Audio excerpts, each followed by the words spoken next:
Hi everyone, and welcome to the next video in the Magnus Watch series. Weekend Z is merely hours away now, and the eyes of the world are sure to be on Magnus Carlsen and every move he makes, both on and off the chessboard. I thought today we'd look at a game he played at the Chorus tournament in 2005 when he was 14 years old and playing in the B group against Predrag Nikolic, one of the leading Yugoslav players of all time, who had won the Chorus chess tournament in the past amongst several other massive tournaments and was rated 2670 at the time. Though only 14, Carlsen was already a fearsome competitor and rated well over 2500.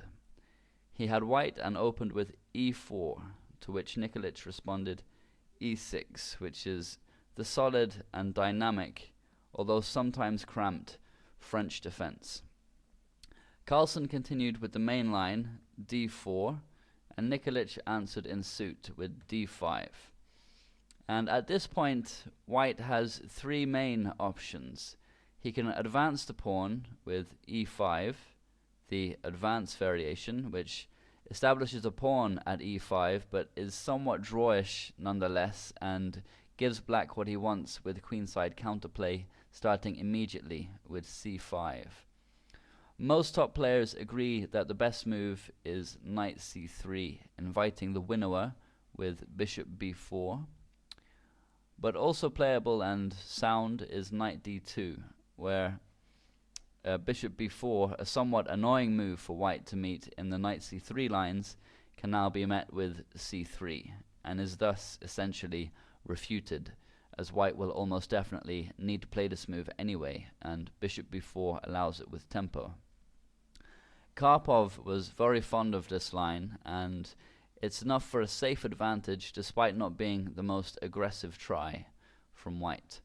The best answer is what Nikolic played, an immediate c5, which challenges the white center straight away and aims, amongst other things, to open the game up early and prove that the knight is misplaced here on d2. Of course, we're still well within book lines. Carlsen continued with e takes d5, and after e takes d5, white has created a target to attack in the d5 pawn, which, due to the way that black has played, can now never be supported by another pawn. The isolated queen's pawn debate is unending in chess, with some claiming that it provides great dynamism and attacking chances because the side that has it has play down two files adjacent to the pawn if this c5 pawn wasn't here. And he also has outpost squares on e4 and c4 as a result. But others claim that the fact that this isolated pawn can be blockaded and turn into an endgame weakness is reason enough to avoid them at all costs. Historically, I've been aligned to the latter group, but in recent months my opinion has changed a little. But anyway, Carlsen now played knight gf3, supporting the d4 pawn. And Nikolic now made the somewhat controversial decision to advance his pawn with c4. Bishop d3 is a kind of standard move against the French, and this stops it, and it also makes his d5 pawn harder to attack quickly, but it has the downside of taking the pressure off the white position. Now Carlsen has a totally free hand to do whatever he wants, and not much to worry about. He's already ahead in development, so one could even argue against Nikolic's opening choice. To be fair, at the top level, grandmasters are playing to equalize with black, and that is probably almost achieved in this position already, but it's possible to play with greater energy than that displayed by Nikolic here. Carlsen challenged the black pawns immediately with b3, and this is another of the drawbacks of black playing c4, as unless he wants to play the badly weakening move b5, he's obliged to capture here, which he did. C takes b3. If instead b5, then a4, of course, is the right move.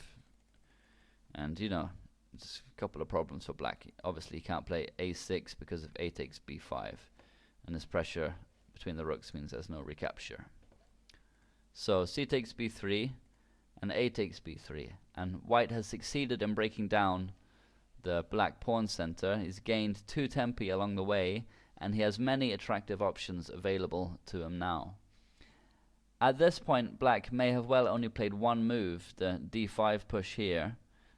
All else he's got to show for his development is these open squares on c7 and e7. Whereas white has 2 pieces already doing something, and this b3 push provides options for the bishop, and c4 is also possible. And, you know, overall it's definitely favorable to white. So Nikolic continued with bishop b4, pinning the knight here. And Carlsen was happy to secure a nicely posted piece on the 8th move of the game with knight e5. Nimzovich praises such centrally posted pieces throughout my system, especially knights, and it's always a pleasure to be able to play such a move. Nikolic continued with knight e7, and of course he can't play f6 to try and dislodge the knight, or queen h5 check is winning almost immediately. If g6, knight takes g6, exploiting this pin between the queen and the rook. So knight e7, and now bishop d3. Carlsen is happy to continue his development, and this is often a good posting for the bishop, although in this particular line it's not as strong as it could be. Generally, black will have pawns on e6 and d5. This bishop will be blocked in, and so the attacking power of this bishop is hard to neutralize for black. So Nikolic continued with knight b c6, challenges the c5 knight, and also puts some pressure on the d4 pawn.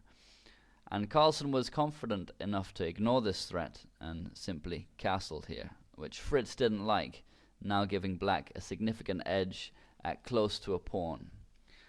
The point here is that he's now able to play bishop c3, and you know, this is going to win the d4 pawn because it's attacking the rook as well, and as well as the d4 pawn in conjunction with the knight. And you know, this is what he went for in the game, winning this d4 pawn. Another possibility was the immediate knight takes d4, which is playable, but white has good compensation after bishop b2 attacking the knight, and are also threatening c3. So bishop c5 is the correct move, and now queen h5. And you know, this stops black from castling because of the pressure on h7 from the queen and the bishop, and it gives him some issues to resolve. Another possibility, instead of bishop c3, was knight takes e5, d takes e5, and now bishop c3. It's going to win the e5 pawn. Say rook a2, bishop takes e5. But white again has good compensation after rook e1, bishop f6, and now again queen h5. And you know, it's unwise to go after pawns in the opening, and positions like this and one before it are good examples as to why. Nikolic, however, fancied a bit of pawn hunting, and he went about it in the soundest way. After Carlsen castled with bishop c3, and Carlsen played a rook a4, which, you know, at least put some pressure on d4. So after the bishop takes d4, you know, the rook has some pressure on the bishop, and this is the only sound way to continue. Knight takes d4 is refutable. If you want to try and spot how, then please stop the video now. Knight b1 is the move, because this attacks the bishop, and you know, it's the only piece defending the d4 knight, so black is going to lose a piece for 2 pawns after knight takes b3, where, you know, he may as well play this because he's losing the piece anyway. But actually best for white now is bishop b5 check. We see some of the strength of this knight. It's controlling d7, so there's no bishop d7. King f8, and now knight takes c3, knight takes c1, and now, much stronger than simply recapturing straight away, is queen h5, with pressure on f7, and black can capture on the next move if g6 and queen h6 check. And you know, this just gives white huge chances and probably a winning game. So bishop takes d4 is what Nikolic played. Okay, that's the end of part 1.